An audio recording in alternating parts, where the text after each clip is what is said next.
Good evening, and welcome to Digital Frontiers, the broadcast where we navigate the complex intersection of technology and humanity.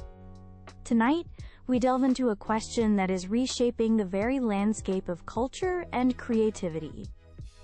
As generative artificial intelligence tools become increasingly sophisticated, capable of producing breathtaking images, music, and text from simple prompts, we're forced to confront a profound question. What is the role of humanity in the creative process? Is AI a revolutionary tool, an artistic partner that will unlock unprecedented avenues of expression? Or does its use fundamentally undermine the integrity, the value, and the ethics of creative work? To debate this pivotal issue, we're joined by two distinguished guests. On one side, we have Liam Chen, an acclaimed digital artist and developer at the very forefront of the AI art movement. He champions AI as a powerful, collaborative tool. Welcome, Liam. And on the other, we have Dr. Zahra Al-Jamil, a distinguished professor of fine arts and a painter whose work passionately champions traditional methods. She raises critical, ethical questions about AI's encroachment into the arts. Welcome to you, Dr. Al-Jamil. Our debate will proceed with opening statements from each guest, followed by a moderated cross-examination, and we'll conclude with their closing remarks. Let's begin. Liam, the floor is yours. Thank you, Evelyn. It's a pleasure to be here. I contend that viewing artificial intelligence as an antagonist to human creativity is a fundamental misinterpretation of its function and its potential. AI is not a replacement for the artist. It's an unprecedented extension of the artist's mind, a paradigm shift as significant as the invention of the camera or the synthesizer. These technologies were initially met with suspicion, accused of being mechanical, soulless mimics. Yet, they didn't eradicate painting or orchestral music. Instead, they opened up entirely new art forms and empowered new generations of creators. AI is the next logical step in this evolution. It's a sophisticated instrument, but an instrument nonetheless. It requires human guidance, refined intention, and meticulous curation to produce anything of value. The artist's vision remains the indispensable driving force. Furthermore, one of the most compelling aspects of this technology is its power to democratize creativity. Think of the countless individuals with profound, complex visions who lack the years of specialized training required to paint, sculpt, or compose. AI offers them a bridge, a means to translate their abstract ideas into tangible forms. This isn't a devaluation of skill, it's an expansion of access. It fosters an inclusivity that the art world has often lacked. And what of the art itself? I can analyze the entirety of art history, identifying patterns and connections invisible to the human eye, and from this synthesis, generate truly novel aesthetics. To the argument that AI art is soulless, I would argue that the soul is not in the brushstroke alone, but in the idea behind it. The emotion is encoded in the creator's carefully chosen words, their iterative process of refinement, their selection from hundreds of potential outcomes, and the narrative they construct around the final piece. The meaning is, and always will be, bestowed by human consciousness. Thank you, Evelyn. Liam, while your optimism is eloquent, I believe it glosses over a litany of profound ethical dilemmas that we ignore at our peril. The uncritical and rapid adoption of AI in creative fields is not a benign evolution. It's an ethically fraught disruption that devalues human skill, obscures authorship, and is built upon a foundation of questionable data practices. Let's begin with the most glaring issue: provenance and copyright. These powerful AI models are not born from a vacuum. They're trained on colossal libraries of existing art, the vast majority of which has been scraped from the internet without the knowledge, let alone the consent, of the original artists. This constitutes a form of digital plagiarism on an industrial scale. It's the uncredited and uncompensated labor of millions of artists that fuels these so-called creative machines. To celebrate the output without acknowledging this input is to be complicit in a grand theft. Beyond this, I must challenge the very notion of creation here. True art, I argue, stems from the crucible of lived experience, from consciousness, from struggle, and from intention. Qualities that a probabilistic algorithm, no matter how sophisticated, fundamentally lacks. An AI does not understand the sorrow in a Goya painting or the joy in a Matisse. It mimics style. It regurgitates patterns. It generates a sophisticated collage based on statistical probability. It's form without substance, a technically impressive echo without a genuine voice.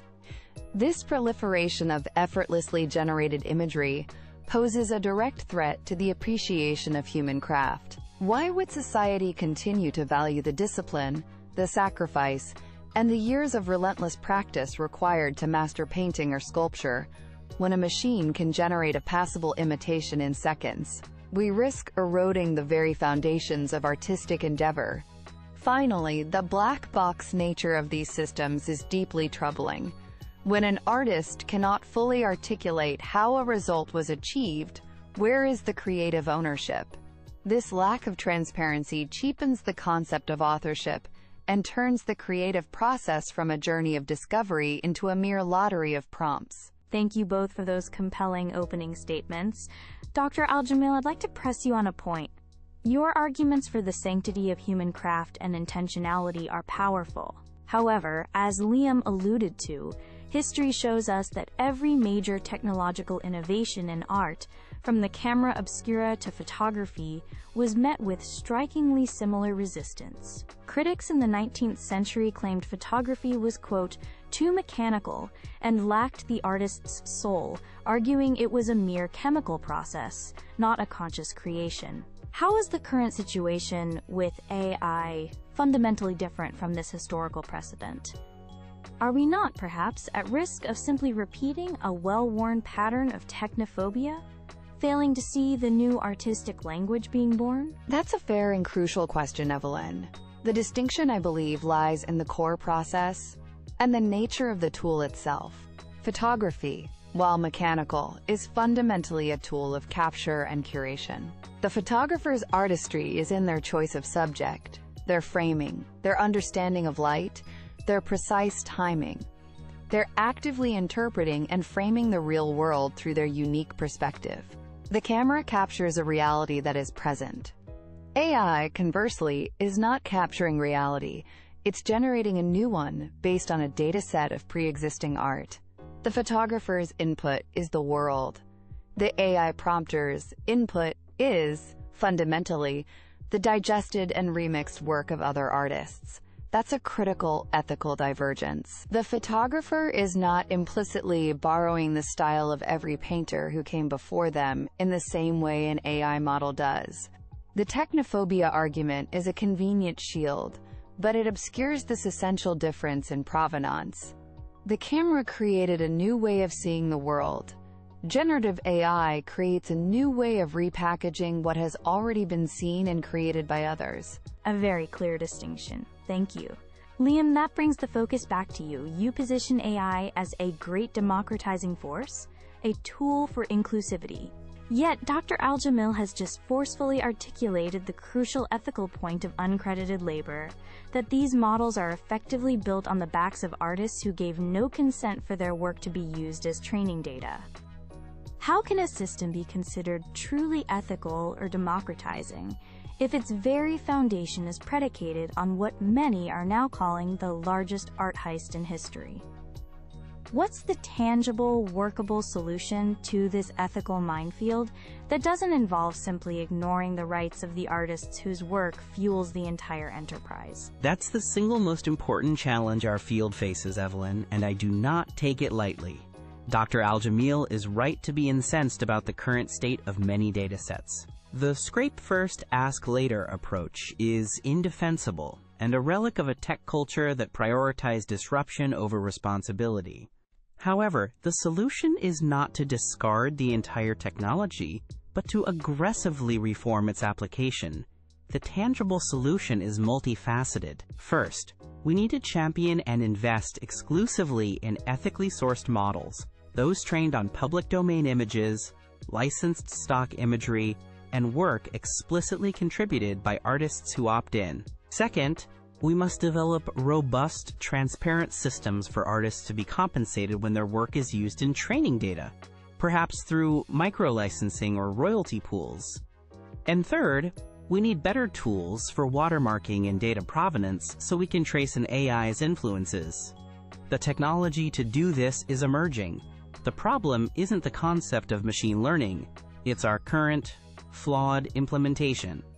To call it a heist is to condemn the future for the mistakes of the past, rather than working to build a better, more equitable one. To conclude, I must reiterate that viewing artificial intelligence as an existential threat is a profound failure of imagination. It's not a monster at the gates come to devour human creativity. It's a collaborative partner, a mirror that reflects our own intentions back at us in forms we could not have conceived of alone. It augments our abilities. It does not replace our ingenuity. The ethical challenges Dr. Al-Jamil has raised, provenance, bias, compensation, are not reasons for outright rejection. They're critical, solvable problems that demand our immediate attention. They call for thoughtful regulation, for ethical engineering, and for technological refinement. We must not let the perfect be the enemy of the good. The future of art is not a binary choice between the human hand and the algorithm.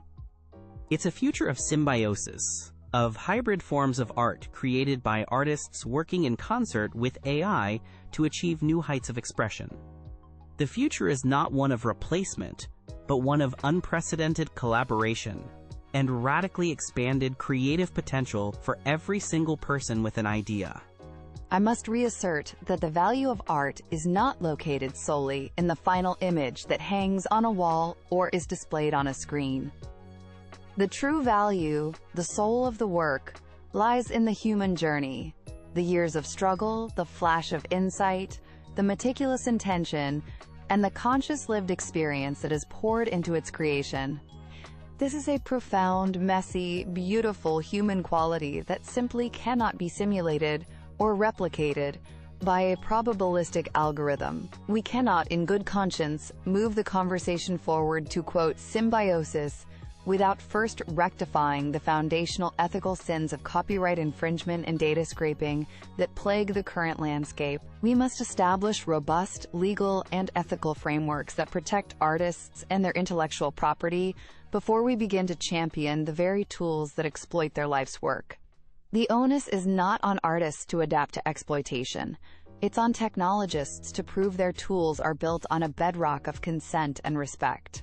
Therefore, I conclude with a plea for critical reflection and for caution. I urge everyone listening to consider what we stand to lose as a culture when we begin to outsource our innate creativity. We must champion the enduring, irreplaceable, and deeply human value of the artist's hand, heart, and mind. Thank you both, Liam Chen and Dr. Zara Al-Jamil, for your eloquent and impassioned arguments. You've left us at a critical crossroads, balanced between the promise of unprecedented innovation and the weight of profound ethical deliberation. The question that remains ultimately is not whether I can create something that looks like art, but what kind of creators we, as humans, want to become in its presence. Thank you for joining us on Digital